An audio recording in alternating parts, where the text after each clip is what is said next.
সমাধান কে করবে? মালয়েশিয়ায় হুন্ডির দাপট, বাড়ছে না প্রবাসী আয়। বিস্তারিত জানতে ভিডিওটি শেষ পর্যন্ত দেখুন। দেশের অর্থনীতির চাকা সচল রাখতে প্রবাসীদের পাঠানো রেমিট্যান্স গুরুত্বপূর্ণ অবদান রাখে।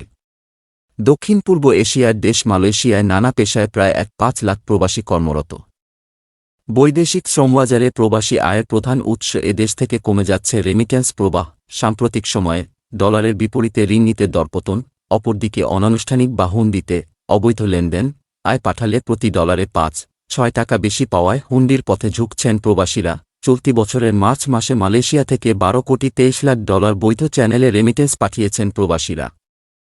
চলতি মাসে রোজা ও ঈদ হওয়ায় রেমিটেন্স প্রবাহ বাড়ার কথা থাকলেও ডলারের বিপরীতে রিঙ্গিত এবং টাকার মানে কমেছে রেমিটেন্স প্রবাহ।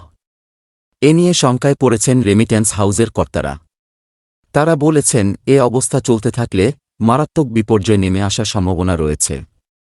তবে এ শঙ্কা থেকে উড়নের পথ খুঁজছেন তারা।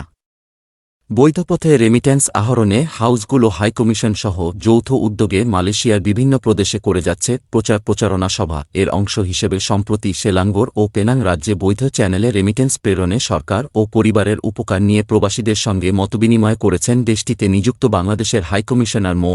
শামীম আহসাবে। বিশ্বের 3-0টি দেশ থেকে রেমিটেন্স আসা দেশের মধ্যে মালয়েশিয়া 5ম স্থানে থাকলেও সরকারি প্রণোদনা বাড়িয়েও প্রবাসী আয় বাড়ানো যাচ্ছে না। অগ্রণী রেমিটেন্স হাউস এসডিএনবিএইচডির প্রধান নির্বাহী কর্মকর্তা ও পরিচালক সুলতান আহমেদ বলেন, বর্তমানে ব্যাংকিং চ্যানেলের সাথে হুন্ডির পার্থক্য বেশি হওয়ার কারণে রমজান এবং ঈদের মাস হওয়া সত্ত্বেও চলতি বছরের মার্চের তুলনায় এপ্রিল মাসে রেমিট্যান্স কমে আসছে। রেমিট্যান্স প্রবাহ বৃদ্ধির জন্য অগ্রণী ব্যাংকের হিসাবে টাকা পাঠালে সরকার ঘোষিত 2.5% অতিরিক্ত আরও 2.5% অর্থাৎ সর্বমোট 5% বোনাস দেওয়া হচ্ছে। তিনি বলেন, প্রবাসী আয় কমার অন্যান্য কারণগুলো চিহ্নিত করার চেষ্টা চলছে। এর পাশাপাশি বৈধ পথে প্রবাসী আয়ের প্রবাহ বাড়ানোর জন্য জোর তৎপরতা অব্যাহত রয়েছে। চলমান ডলারের বিপরীত রিঙ্গিতের দরপতন এবং রিঙ্গিতের বিপরীতে টাকার মান কমে যাওয়ায় রেমিট্যান্স কমে আসছে বলে মনে করেন এনবিএল মানি ট্রান্সফার মালয়েশিয়ার প্রধান নির্বাহী কর্মকর্তা মো.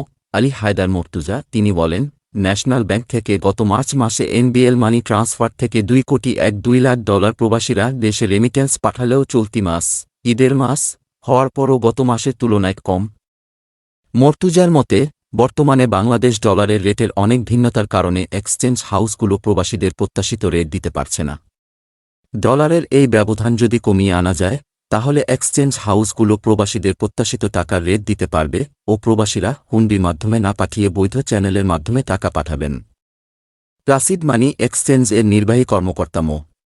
নুরি আলম সিদ্দিকী বলেন, রেমিট্যান্স খাতে যে বিপর্যয় নেমে এসেছে সেটা কাটিয়ে উঠতে প্রাণান্ত চেষ্টা চলছে। তবে এই মুহূর্তে প্রবাসী বাংলাদেশিদের বৈধ চ্যানেলে প্রেরিত রেমিট্যান্সের বিপরীতে আরও প্রণোদনা বাড়ানো উচিত।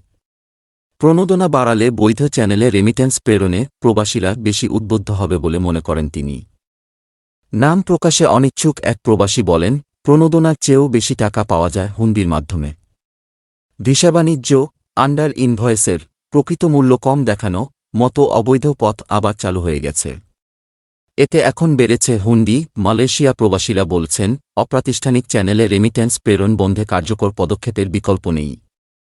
এক্ষেত্রে প্রবাসীদের সঙ্গে শ্রম ও প্রবাসী কল্যাণ মন্ত্রণালয় এবং পররাষ্ট্র মন্ত্রণালয়ের যোগাযোগ বাড়ানো দরকার। তাদের সেবার মানও উন্নত করতে হবে। প্রবাসীদের নিরাপত্তা ও সুযোগ সুবিধার প্রতিও নজর দিতে হবে। বিশ্লেষকদের মতে, রেমিট্যান্স প্রবাহ বাড়াতে শ্রমিকদের উপযুক্ত প্রশিক্ষণ দিয়ে বিদেশে পাঠাতে হবে। বিশেষ কাজে দক্ষতা বাড়াতে হবে। প্রবাসীরা প্রশিক্ষিত না হওয়ায় প্রত্যাশা অনুযায়ী কাজ ও বেতন ভাতা পাচ্ছেন না। বৈদেশিক বিনিময় হারের নীতি কৌশল ও ব্যবস্থাপনা ঠিক করতেও দ্রুত পদক্ষেপ নেওয়া দরকার। বস্তুত রেমিট্যান্স বাড়াতে হলে হুন্ডিওয়ালাদের দৌরাত্ম্য কমাতে হবে। ব্যাংক বা মানি এক্সচেঞ্জ হাউসগুলোর প্রতি প্রবাসীদের আগ্রহী করতে নানা ধরনের প্রণোদনা ও সুযোগ সুবিধা বাড়াতে হবে।